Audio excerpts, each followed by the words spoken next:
Hey everyone, welcome to my channel. Let's dive into today's AITA.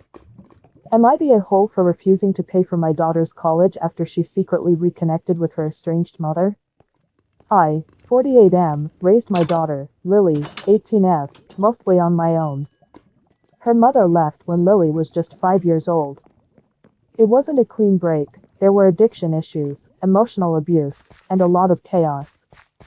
I did everything I could to shield Lily from that. I never spoke badly about her mom.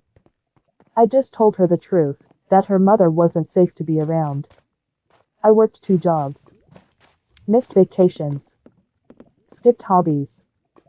All to give Lily a stable life. And when she got into her dream college, I was ready to pay for everything. No loans. No debt. Just a clean slate. But last month, everything changed. I found out Lily had been secretly talking to her mom for over a year. Not just texting, visiting her, spending holidays with her, even calling her mom again. I only found out because her mom posted a photo of them together on Facebook. Caption, "So proud of my baby girl." I stared at that photo for a long time.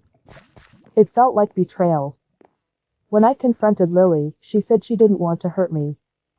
She said she felt she had a right to know her mother. I told her I understood the curiosity. But the secrecy?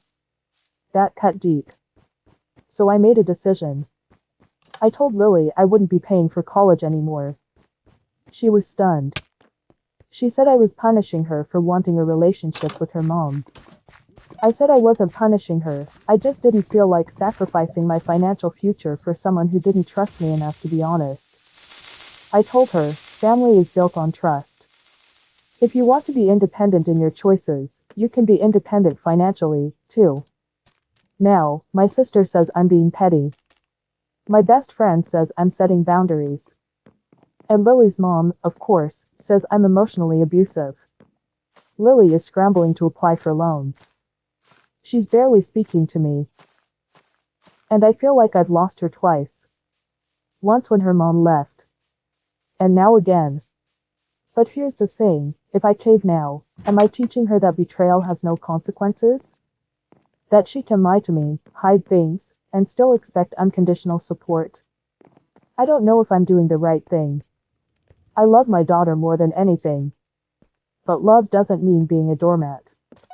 I wanted to give her the world. But now I'm wondering if I was just a stepping stone back to someone who hurt us both.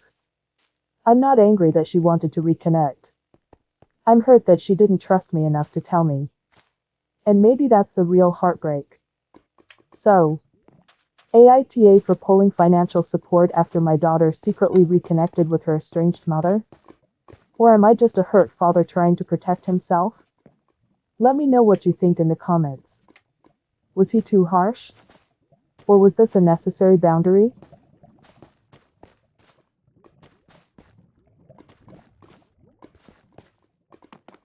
AITA for refusing to let my sister wear my wedding dress even though she can't afford her own?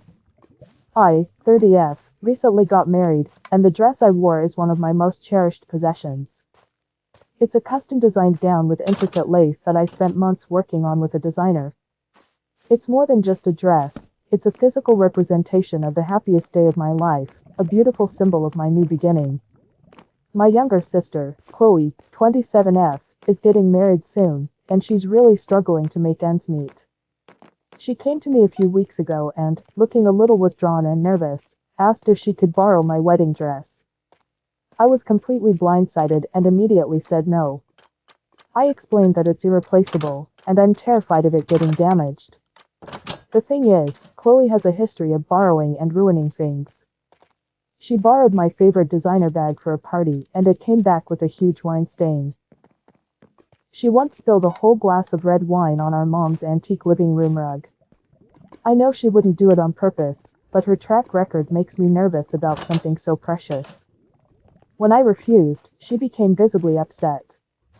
She accused me of being selfish and materialistic, saying I was prioritizing a piece of fabric over her happiness. To show her that wasn't true, I immediately offered to help her find an affordable alternative. I spent hours online looking for beautiful, budget-friendly options, and even offered to pay for a dress from a sample sale as a wedding gift. But she shut me down, insisting that only my dress would do. This has completely split my family. My husband, Mark, and a few other relatives have told me I'm completely in the right. They know how special the dress is to me and, frankly, they know about Chloe's history, too. However, my mom is firmly on Chloe's side. She came over the other day and told me I was being a disappointment. She said I was ruining the spirit of family by refusing to help Chloe in her time of need. She keeps pressuring me to reconsider, making me feel incredibly guilty. I feel trapped.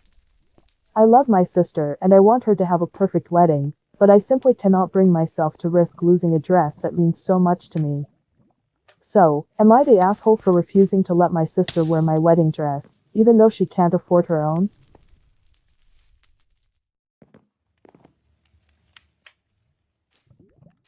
AITA for telling my friend her chosen baby name is terrible? I, 32F, am very close with my best friend, Jane, 32F. We've been inseparable since college, and she's family to me. She and her husband, Mike, are expecting their first child, a baby girl, and everyone is incredibly excited. For months, Jane has been talking about baby names. She wanted something unique and meaningful. I've always been her sounding board for everything, so she's been running all sorts of names by me. Most of them were fine, but she kept rejecting them because they were too normal. Last week, she called me, absolutely beaming. She and Mike had finally decided on a name they both loved and wanted to surprise everyone with a big reveal. I was thrilled for her. Then she said it. The name. We're going to name her Jubilee Riberia, she said. I was silent for a moment. I thought maybe I misheard her. Jubilee Riberia? I asked, trying to sound neutral. Isn't it beautiful? She gushed. Jubilee because it means celebration, and Riberia because we got engaged on the French Riviera. It's so meaningful and special. I couldn't fake it. I'm her best friend, and I felt like it was my job to be honest with her. I told her, as gently as I could, that I thought it was a terrible name. I explained that it sounds less like a name and more like a cruise line, and that a child would get teased relentlessly in school. I said that while the meaning was sweet, the name itself was a mouthful and incredibly unwieldy. I suggested they keep one of the names, either Jubilee or Riberia, but not both. The joy on her end of the phone vanished immediately. She went from excited to furious in a second. She called me a jealous, unsupportive friend who was trying to ruin her special moment. She said I was a close-minded person with no imagination and that I should keep my negative opinions to myself. She hung up on me, and she hasn't responded to my texts since. Our mutual friends are split on this. A few have told me that while the name is a bit much, it wasn't my place to say anything so directly. They think I should have just smiled and been supportive, even if I hated it. But a few others have privately messaged me, saying they agree with me and are glad someone had the guts to say something. I feel awful that I hurt her, but I also genuinely believe I saved a future child from a lifetime of having to spell and explain their name. So, AITA for telling my best friend her chosen baby name is terrible?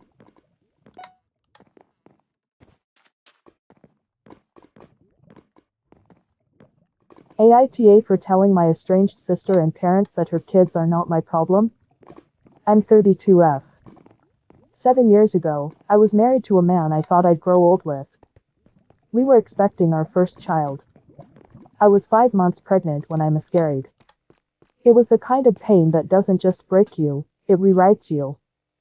I came home from the hospital, still bleeding emotionally, and found my husband, then 27M, in bed with my younger sister, 23F.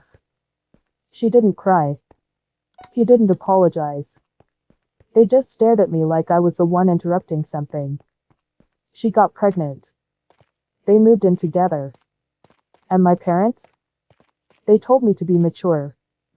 To be an aunt. To support the baby, it's still family. I cut them all off. No calls. No birthdays. I grieved alone.